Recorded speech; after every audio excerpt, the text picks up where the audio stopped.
told when things aren't going so well, and look at how nicely he is taking it.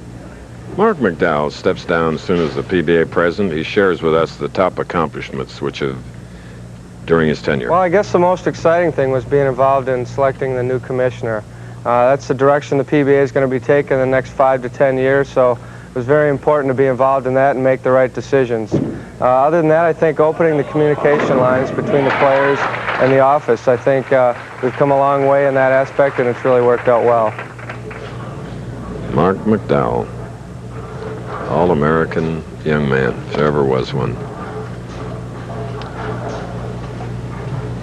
D'Entremont perfect through 5.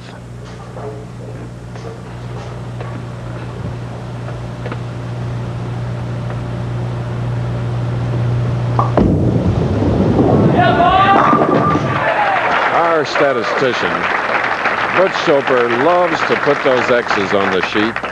Well, he's put 6. We've reached the halfway point. Nelson?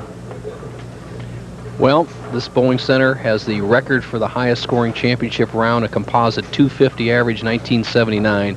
They won't break that today, but these lanes are in the type of condition where you get a perfect game. There's a little pull area, great carry, and right now this man is perfect through 6. 6 more to go. All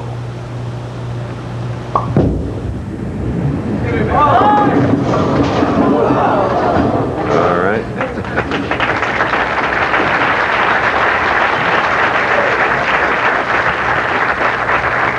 Folks back in Parma, Ohio, Paul Gudas and all of them are shaking me.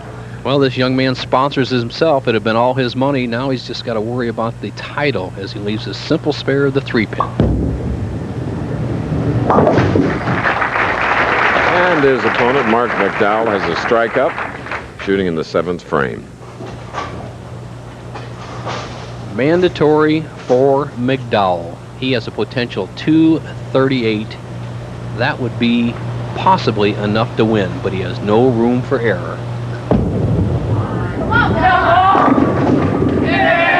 Oh, yes. You talk about, Bo, a big strike. That was one. And you talk about coordination of bowling ball color and close. He's the epitome. I agree. And you'll see a little different reaction on his face this time compared to the solid 9 on this lane the previous time.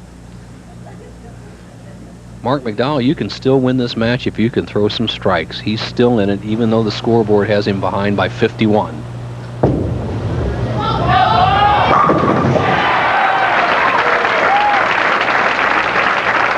Oh, this is fun. Once again, we've seen a very playable bowling condition presented by the Professional Bowlers Association. 4 weeks in a row here, Seattle, Portland, last week in Riverside, and once again in Fresno. Next week we head to El Paso, but this match is still open for a winner.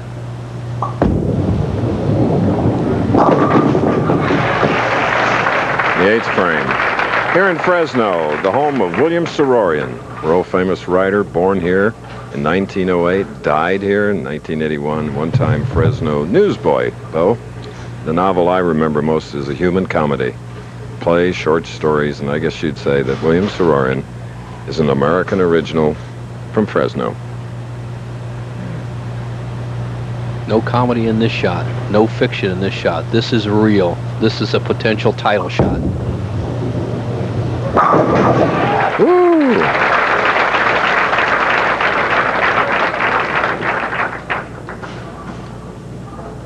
Mark McDowell cannot win if he doesn't strike out. Possible 238, 9th frame.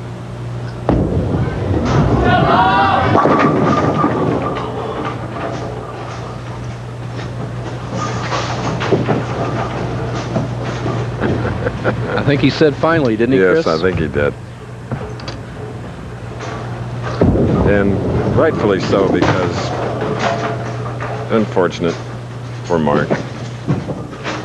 Dave, second in Seattle, second at the Fairlanes, second at the ABC Bud Light Masters, 5th at the Bud Light Tournament Players, 3rd in the Beaumont doubles, second in the Tums Classic. So finally, Dave D'Entremont has gotten that title. He's going to have a little victory lap here. Mark McDowell just kind of getting out of his way. Mark just got some bad breaks. 7-10, a solid 9 was his undoing. He bowled well. And of course, D'Entremont was the second seed, and he had to defeat George Branham, which he did 213 to 195 in the semifinal game to get the opportunity to go against Mark McDowell of Madison, Wisconsin. So it's a 195 for Mark, who waves goodbye to those pins and congratulates first time PBA champion, 31-year-old Dave D'Entremont.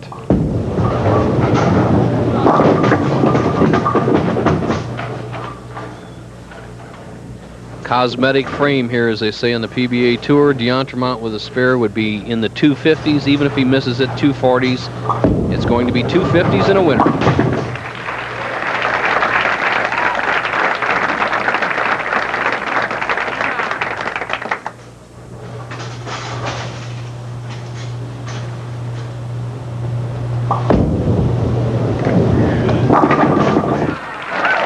A big 258. To Mark McDowell's 195. Victory number 1 in the PBA Tour for Dave D'Entremont. We'll be back.